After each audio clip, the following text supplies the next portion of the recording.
istrinya juga jangan langsung dimarahin.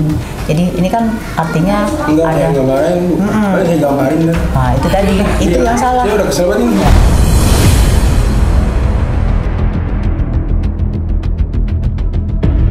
Anak aku aja dari bayi, cuma minum air gula doang, gak minum susu. Terakhir tadi, aku yang keempat, dari lahir gak minum susu, minum air gula doang.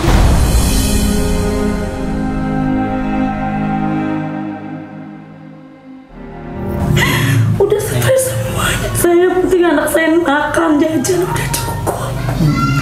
Listrik harus tiap hari beli. Saya pendam sendiri, nggak mau cerita sama siapa-siapa. Orang tua saya udah tua, takut kepikiran.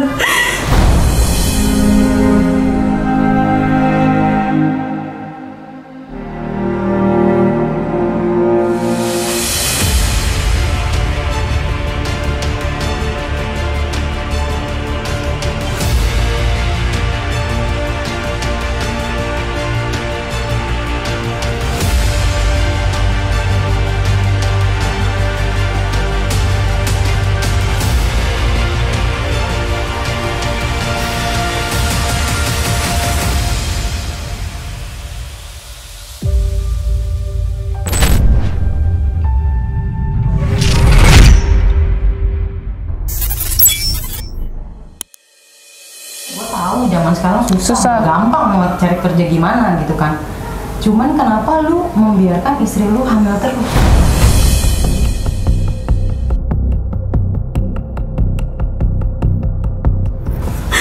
Saya mau keluarga saya nggak pernah kain sama cerita, ngejelekin dia nggak pernah. Saya dikata-katain anjing dia mama kakak saya.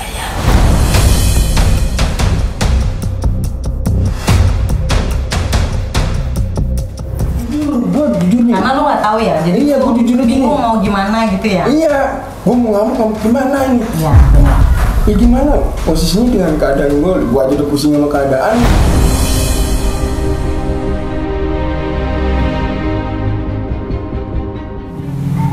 Bukan buat yang lain.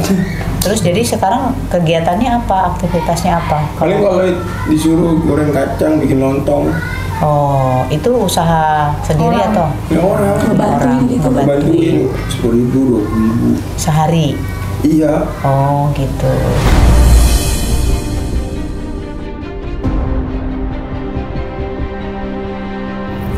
Lulusannya apa, Mas? SMP nggak lulus. SMP nggak lulus SMP. SMP nggak lulus. SMA nggak lulus. Orang tua tinggalnya di mana? Di sini. Orang tadinya di sini. Yang mana nih Bu? Orang tua yang mana? Saya ada dua bapak saya. Oh. Kan kalau saya ceritain ini nggak etis. Iya. Berarti makanya tadi kakak nanya, saya nggak berani jawab soalnya aib harga.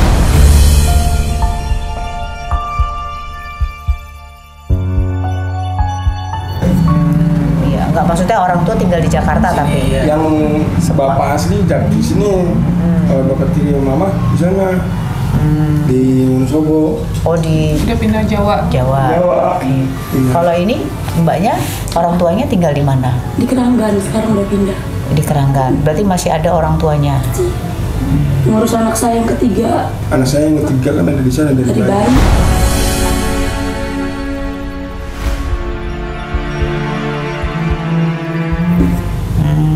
Gitu. Enggak KB emang ya? Awalnya KB, pil, terus ke Sumbul. Padahal setiap hari kan pil diminum. Anaknya kecil-kecil semua. Iya. Yang dari anak kedua, yang ketiga udah setahun doang. Iya. Yang kedua nggak sekolah. Yang ketiga juga belum sekolah. Yang pertama umur berapa? Umur 9, kelas 2 SD. 9 tahun. Yang Kedua umur 5, mau 6. 5-6 tahun. Yang ketiga mau 5. Pokoknya yang kedua mau 6 tahun. Yang ketiga mau 5 tahun. Pokoknya beda setahun doang. Yang ketiga. Terus yang paling kecil 2 tahun. Terus ini yang hamil? 3 bulan. 3 bulan.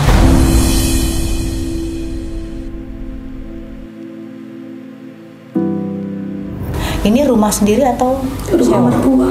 Oh, rumah dari masnya? Mama saya. Oh, mama kandung? Iya, mama kandung. Oh, berarti orang tua nggak tinggal di sini? Enggak. Cuma paling main doang. Tapi 2 hari yang lalu kan habis main ulang tahun. Ini di Facebook. Udah lama, itu lemari udah nggak ada, coba lihat aja. Itu kan ada bupet tuh fotonya. Ini bupetnya di sini. 2024 tadi. Iya 2024 tadi. Oh, diposting ulang kali. Nah, terus Bu, yang menjadi concern kita kan, korban itu sudah banyak banget Bu. Karena speak up di Instagram kan udah rame Bu, yang komen sampai berapa ribu gitu ya. Di TikTok juga udah rame. Terus, ini gue juga korban nih, aku juga korban, gitu-gitu.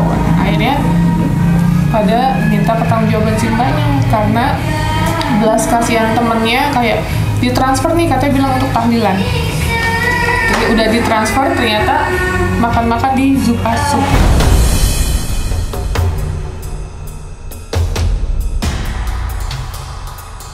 Jadi Mbak, Pak RT izin saya ya. Jadi kan sebenarnya ini kasus seperti ini nih banyak kita temuin sekarang.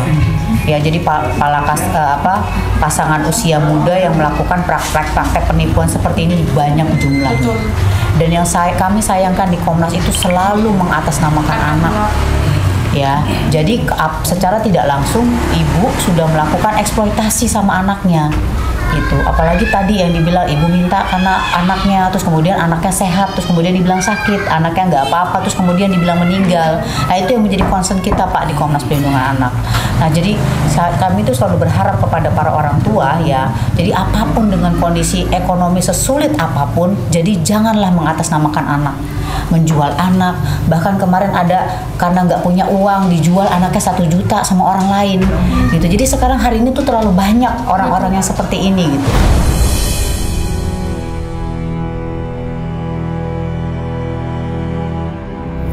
Makanya kami di Komnas Perlindungan sangat menyayangkan kalau ada praktek-praktek orang tua memang capek gitu. Ya, memang lelah gitu. Apalagi kan ini anak itu kan ujian buat kita. Tapi kan tadi bukan dengan cara menipu, kita memberi makan anak kita, masih banyak jalan yang lain kok. Gitu. Misalnya apa? Misalnya tadi, kalau kemarin saya bilang bisa jadi cuci gosok, gitu. Misalnya menerima setrikaan dari orang dibawa ke sini, kita setrika sambil bisa jagain anak kan gitu. Kan sebenarnya banyak. Mungkin juga nanti Pak RT bisa bantu Pak jalan keluarnya seperti apa.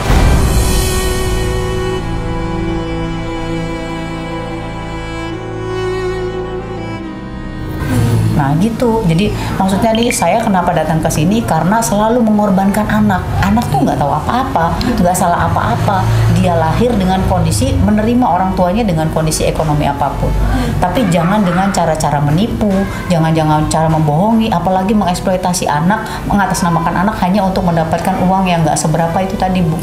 Artinya sama aja kita memberikan anak kita uang haram karena itu anak dari hasil dari hubungan halal kita kan ya. Nah, jadi itu sih Pak. Jadi makanya kami sangat menyayangkan ketika ada hal-hal praktek-praktek seperti ini yang dilakukan oleh pasangan suami istri Pak. Kami itu sangat sedih.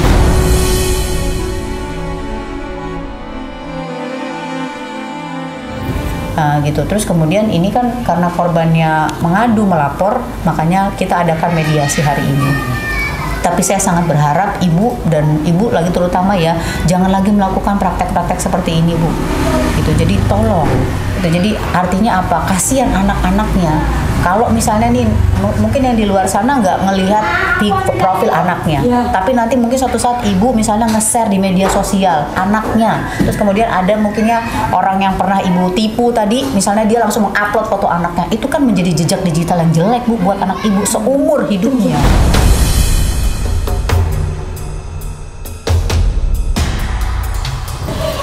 Gitu, jadi harusnya gitu Mas gitu. Jadi mungkin nanti bisa kalau kayak tadi nih sama ibu istrinya juga jangan langsung dimarahin.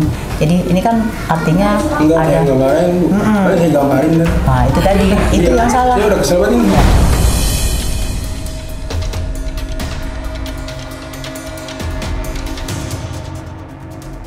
Itu yang nggak boleh. Ada KDRT.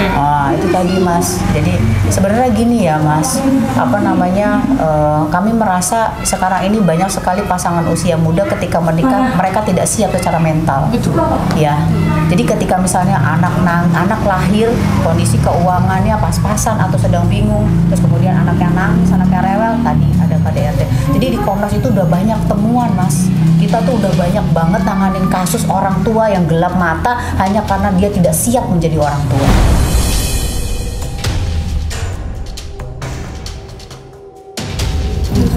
Gitu. Jadi kalau kondisi seperti ini bukannya malah istrinya dimarahi, ditempeleng atau enggak, jadi dibimbing. Ayo kita cari jalan keluarnya seperti apa. Terus kayak tadi misalnya anaknya lewat, lu nggak punya adab, bukan begitu caranya. Karena hari ini kondisi kita mengasuh anak-anak itu udah bukan lagi saingannya tetangga-tetangga, bukan.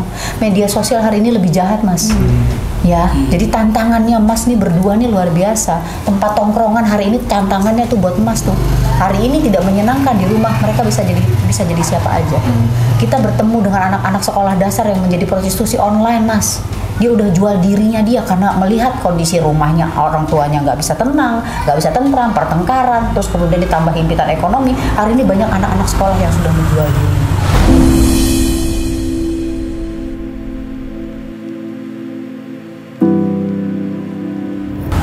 Jadi makanya ini yang nggak bisa kita lakukan, melakukan pola asuh yang sama mungkin kayak orang tua kita dulu ya Pak RT ya. Kalau dulu kita dimarahin, digamparin sama orang tua kita nggak tahu mau kemana, uang nggak punya, ya nggak. Terus teman-teman kita jauh. Tapi kalau hari ini kita gamparin anak kita, mungkin tuh tetangga depan atau dia kenalan di medsos, udah dia bisa kabur, bisa kemana aja.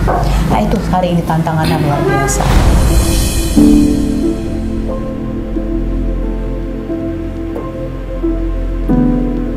Nah, jadi maksudnya ini para korban datang ke sini mungkin selain ingin minta pertanggungjawaban juga, tetapi juga ini mengingatkan lagi supaya ibu tidak melakukan praktek-praktek seperti ini lagi. Kalau saya sih, kenapa Mas saya bilang seperti ini? Saya ketemu orang yang fisiknya itu tidak sempurna seperti kita, yang buta, yang kakinya buntung, ya kan, yang nggak punya apa-apa, tapi tadi dia jual kerupuk di pinggir jalan, dia terus kemudian dia bisa ngamen walaupun dia gonjreng-gonjreng nggak jelas. Artinya apa? Bapak dan ibu diciptakan dengan sempurna, tapi bukan dengan cara menipu orang, pasti ada jalan yang lain.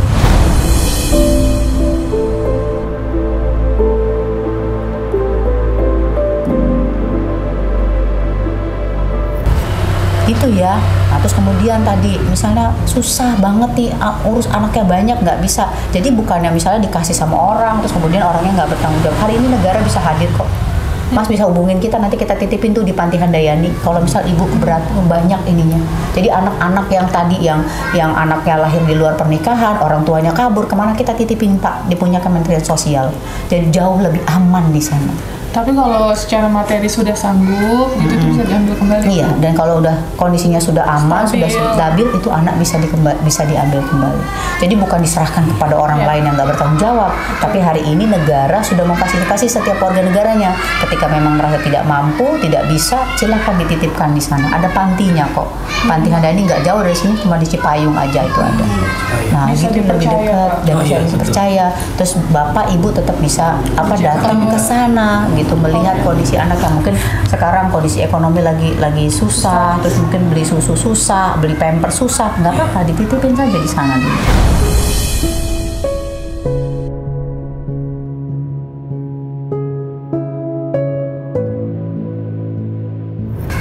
Nah gitu Mas, jadi artinya bukan dengan adanya masalah seperti ini terus malah membabi buta sama istrinya, enggak. Karena itu pasti adalah bagian tanggung jawab dari seorang suami ketika ada anak hadir di keluarga, kita harus seperti apa. Lalu istrinya melakukan seperti ini adalah mungkin bagian dari kesalahan kita, nah itu perlu kita bimbing. Nah gitu, jadi mungkin tadi beli susu nggak punya uang, kondisi sudah lama, mungkin ini nggak pernah cerita sama orang tua nggak tahu kondisi seperti apa. Pak RT juga baru hari ini kan tahu juga ada warganya yang sekarang ternyata kesulitan seperti ini. Nah ini mungkin diambil faedahnya, bahwa dengan kejadian ini bukannya jeleknya, tetapi mungkin ada silaturahmi yang terjalin. Mungkin nanti Pak RT bisa bicara, ada yang bisa jalan keluar seperti apa ya Pak ya, bisa dibantu. Nah gitu sih Pak RT, karena praktek-praktek yang seperti ini hari ini marak sekali dilakukan.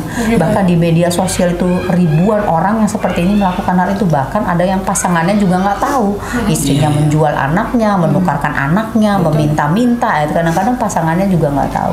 Karena kan biasanya kalau laki-laki kan lebih bawa kondisi keuangan seperti apapun, dia lebih menjaga harkat dan martabat keluarga pastinya. Tapi kalau ibu kan bagaimana dia berpikir hari ini harus ada susu, harus ada makan, harus ada nasi. Jadi semua dipikirin sama anak aku aja dari bayi cuma minum air gula doang, gak minum susu. Terakhir kali aku yang keempat, dari lahir gak minum susu, minum air gula doang.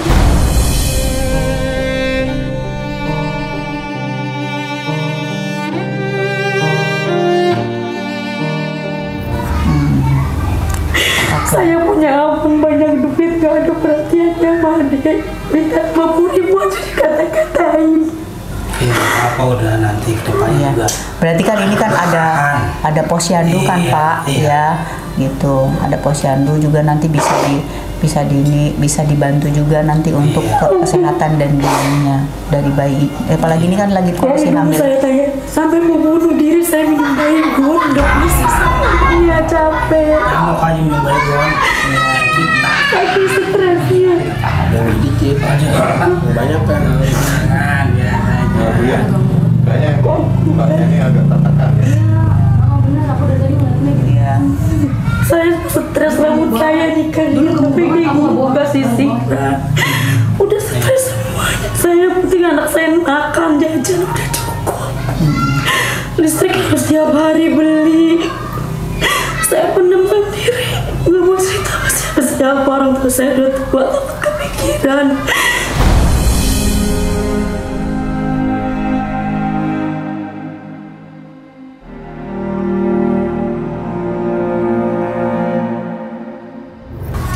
Ibu ada kerja enggak?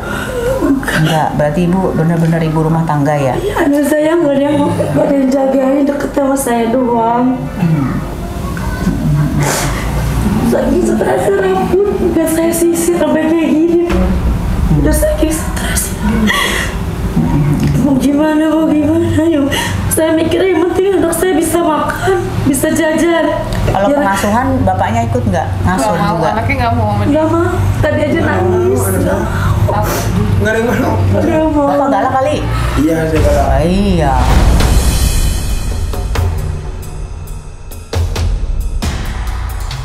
Anaknya laki-laki atau perempuan? Perempuan satu. Yang tadi, yang pertama, selebihnya laki-laki. Laki-laki. Iya Pak. Jadi kalau kita kan di Komnas Perlindungan Anak kan memang selalu nggak boleh yang lakukan seperti itu.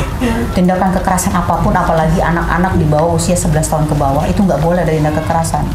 Gitu. Karena pasti fitrahnya anak nih Pak, bandel. Nggak bisa dibilangin. Itu fitrahnya. Kenapa? Karena Allah kasih emang begitu. Pengen tahu segala hal karena dia dia belum punya pegangan mana yang harus dia pegang nanti. Itu fitrahnya emang anak-anak, Allah udah kasih begitu. Jadi ketika misalnya anak bandel banget, bapak komplain, bapak marah, artinya bapak komplain sama yang Maha Kuasa.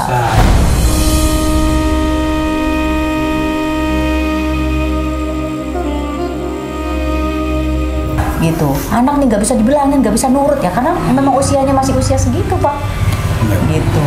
Jadi saya harus juga kan kalau marah juga nggak pasti ada salahnya. Kalau nggak salah saya nggak marah Bu. Iya. Sefatal-fatalnya anak salahnya apa Pak? Fatalnya anak. Kemarin nih, baru kemarin contohnya nih.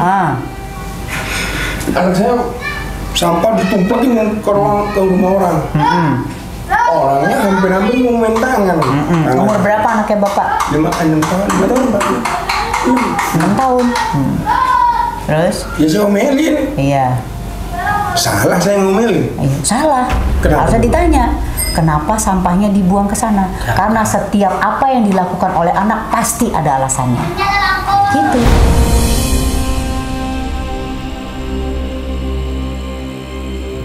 Misalnya dia naik ke atas pagar. Jadi dia ngikut-ngikutin temennya, Bu. Ya, makanya ditanya. Jadi ketika anak melakukan kesalahan, bukan salahnya yang dimarahin, ditanya, kenapa?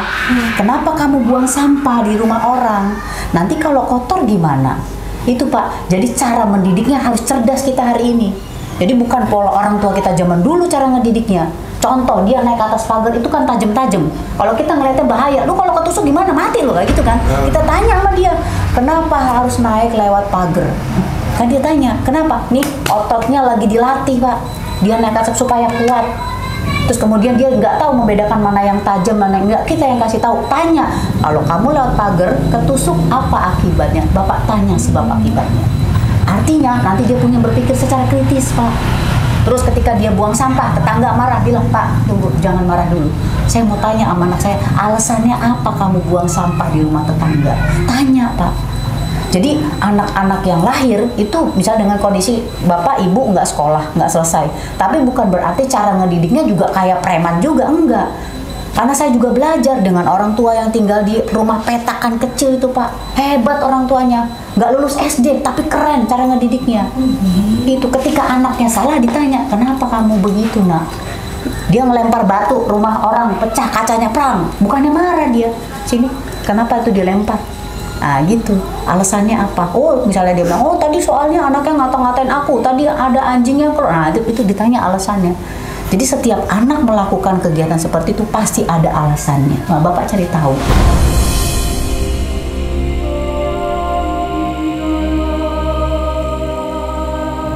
Tapi bukannya marah. Nah gitu Pak, cara mendidik anak-anak hari ini.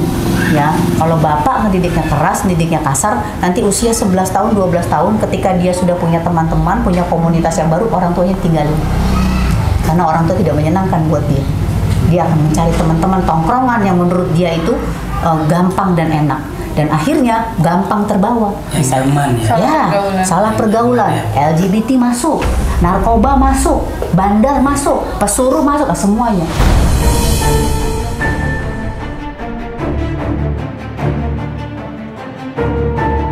Nah, ketika di rumah orang tua tidak bisa menciptakan yang menyenangkan buat anak-anaknya. Karena hari ini tantangannya berat Pak, jadi ibu, jadi ayah, orang tua zaman ini berat. Beratnya luar biasa. Double dari orang tua kita zaman dulu. Saingannya ini lebih berat hari ini. Nah makanya ketika mendidiknya masih sama dengan pola orang tua yang dulu, ya sudah, wassalamualaikum. 11-12 tahun usia anak Bapak sudah. Yang perempuan gampang.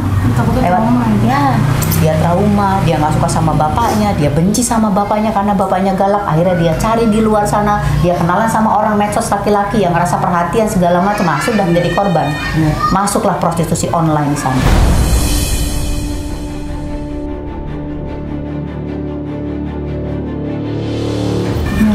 Banyak Pak.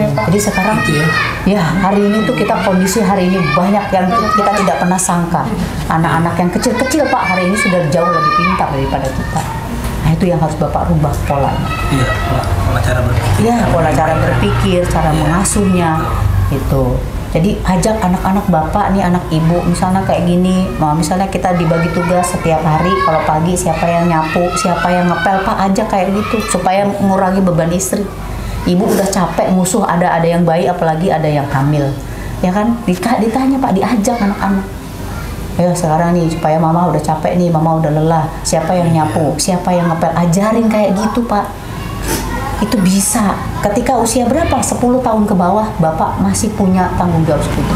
Karena usia 10 tahun ke bawah, apa yang dilihat, apa yang didengar itu yang akan dilakukan anak-anak. Dia butuh teladan dari orang tua.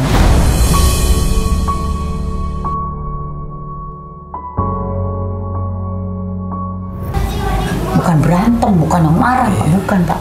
Dia butuh teladan dari orang yang ada di dalam rumah sebelum dia keluar rumah. Ketika di dalamnya kuat, yang di luar sana nggak bisa goyangin dia. Ada cowok yang baru iseng, baru kenalan, diajak yang perempuan, ayolah kita nongkrong lu ke sana nih, gue kasih minuman nih. Dia ingat, oh kata bapak nggak boleh, kata bapak bahaya. Dia ingat ucapan orang tua. Tapi ketika orang tuanya menyenangkan, kalau orang tuanya nggak menyenangkan, ya sudah.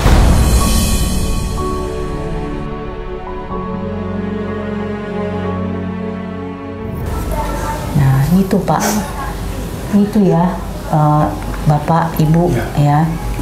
Jadi ini dari korban-korbannya jadi kepinginnya dihentikan. Iya, betul. Jadi dihentikan. Jadi tidak ada lagi praktek-praktek menipu, apalagi menjual nama anak, ya. Mungkin sih awalnya minta belas kasihan. Iya. Iya, awalnya Tapi ketagihan. Iya.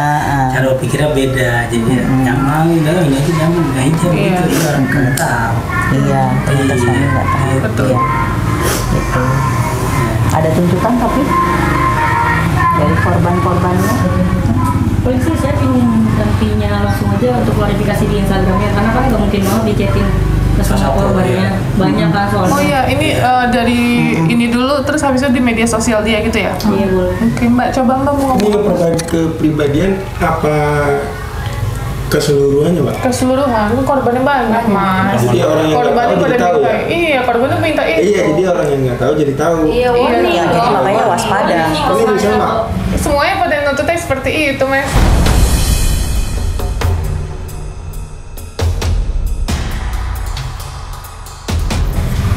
Ada resiko yang berbuat Biarin yang ditanggung. proses hidup kita ini Iya, begini, nggak apa-apa. gue tanggung jawab kok. Nggak mau jadi masalah, biarin. Jadi artinya ibunya mengklarifikasi, cananya minta maaf. Korbannya minta itu yang bayar. Apa yang sudah saya lakukan, saya berjanji tidak akan melakukannya lagi. Nah gitu aja sudah.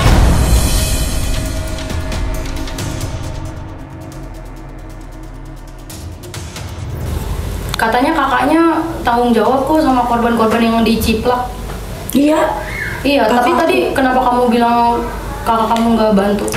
itu mah yang udah lama. Kalau sekarang habis kejadian itu udah nggak mau bantu lagi. Ya Iya, berarti udah berarti sering kan Mbak. Ada alasannya kenapa Iya, kakaknya nggak iya. mau bantu lagi.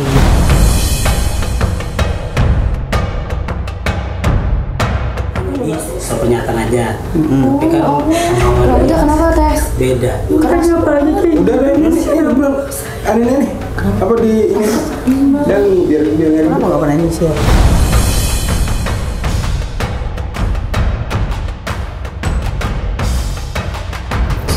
Nah, ini langsung minta videonya aja. Videoin aja ya. Yang mau video mana? Ini kan mau jelasin dulu tadi Apa tanya. dulu? Udah, ini Lah kenapa? Ya kenapa? Lah, Kenapa? Ini kan emang ada masalah dia di Bandung, tertekan orang. berarti dong. Emang- Lalu kenapa sih? Ya, gua udah Kasihan istri lu, gila lu.